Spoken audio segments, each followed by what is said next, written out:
Initiative Psychic Energy by Warren Hilton. Chapter 1. Mental Second Wind. Are you an unusually persevering and persistent person? Or like most of us, do you sometimes find it difficult to stick to the job until it is done?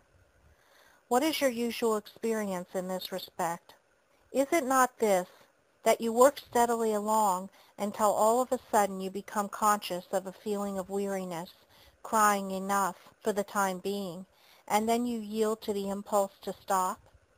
Assuming that this is what generally happens, does this feeling of fatigue, this impulse to rest, mean that your mental energy is exhausted? Suppose that by a determined effort of the will, you force your lagging brain to take up the thread of work. There will invariably come a new supply of energy, a second wind, enabling you to forge ahead with a freshness and vigor that is surprising after the previous lassitude. Nor is this all. The same process may be repeated a second time and a third time, each new effort of the will being followed by a renewal of energy. Many a man will tell you that he does his best work in the wee watches of the morning, after tedious hours of persevering but fruitless effort. Instead of being exhausted by its long hours of persistent endeavor, the mind seems now to rise to the acme of its power, to achieve its supreme accomplishments. Difficulties melt into thin air, profound problems find easy solution. Flights of genius manifest themselves. Yet long before midnight, such a one had perhaps felt himself yield to fatigue and had tied a wet towel around his head, or had taken stimulants to keep himself awake. The existence of this reserve supply of energy is manifested in physical as well as mental effort. Men who work with their heads and men who work with their hands, scholars and marathon runners, must alike testify to the existence of reserve supplies of power not ordinarily drawn upon.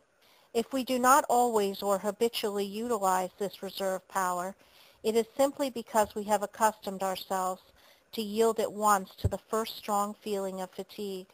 Evidence of this same fact appears in our feelings on different days. How often does a man get up from his breakfast table after a long night's rest, when he should be feeling fresh and invigorated, and say to himself, "I don't feel like working today," and it may take him until afternoon to get his work-a-day stride, if indeed he reaches it at all. You cannot yourself be immune from the feeling on certain days that you are not your best. Somehow or other your wits seem befogged. You hesitate to undertake important interviews, your interest lags, and though crises arise in your business, you feel weighted down and unable to meet them with that shrewd discernment and decisiveness of action of which you know yourself capable.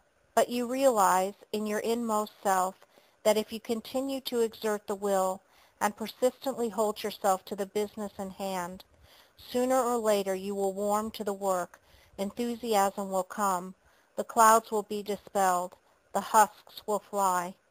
Yet you have had no rest. On the contrary, you have, by continued conscious effort, consumed more and more of your vital energy. Obviously, it was not rest that you needed. What you required was the impulse of some strong desire that should carry you over the threshold of that first inertia into the wide field of reserve energy so rarely called upon and so rich in power.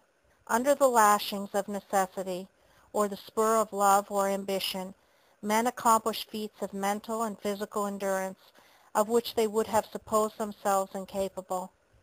Here is what a certain lawyer says of his early struggles. When I was 23 years old, married and with a family to support, I entered the law course of a great university.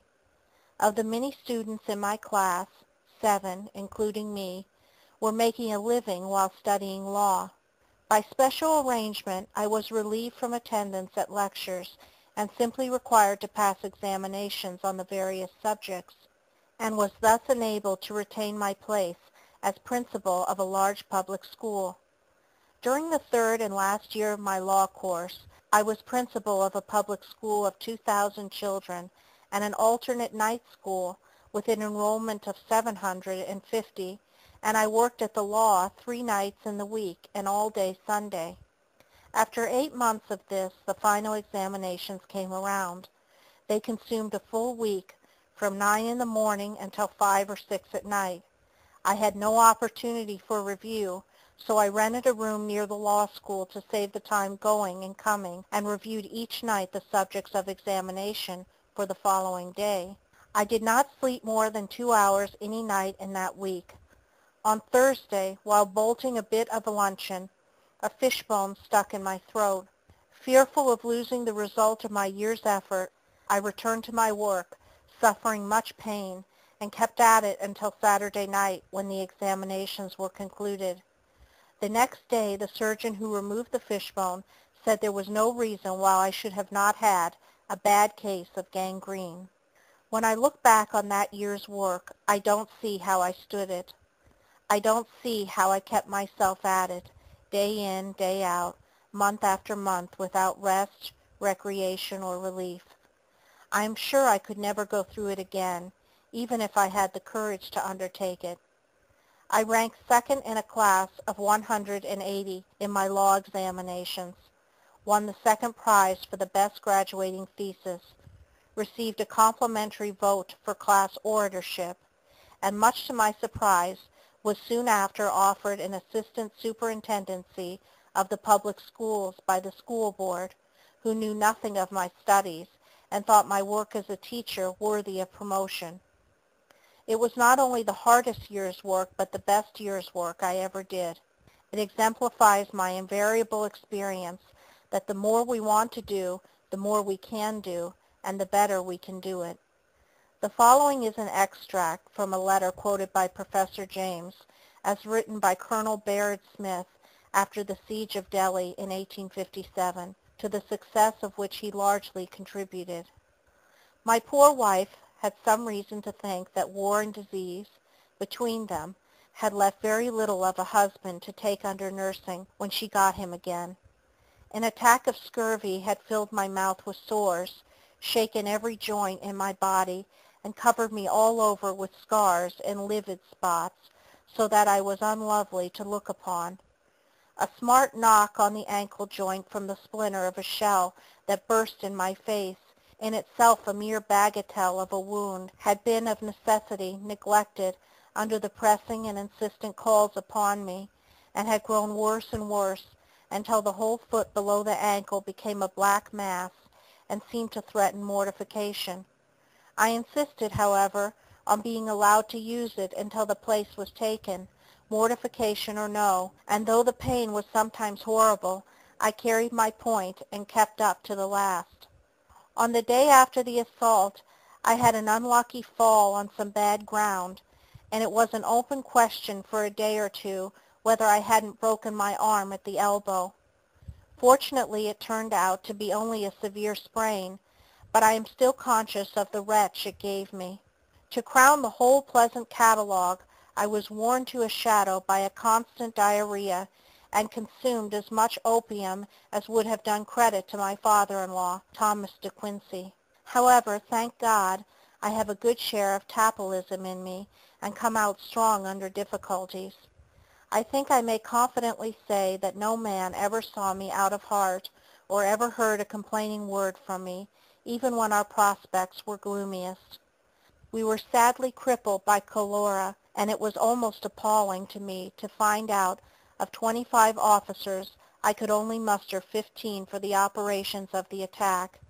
However, it was done, and after it was done came the collapse. Don't be horrified when I tell you that for the whole of the actual siege, and in truth for some little time before, I almost lived on brandy. Appetite for food I had none, and I forced myself to eat just sufficient to sustain life, and I had an incessant craving for brandy as the strongest stimulant I could get. Strange to say, I was quite unconscious of its affecting me in the slightest degree. The excitement of the work was so great that no lesser one seemed to have any chance against it, and I certainly never found my intellect clearer or my nerves stronger in my life. Such is the profound resourcefulness and enduring power of the human mind. End of Chapter 1. Recording by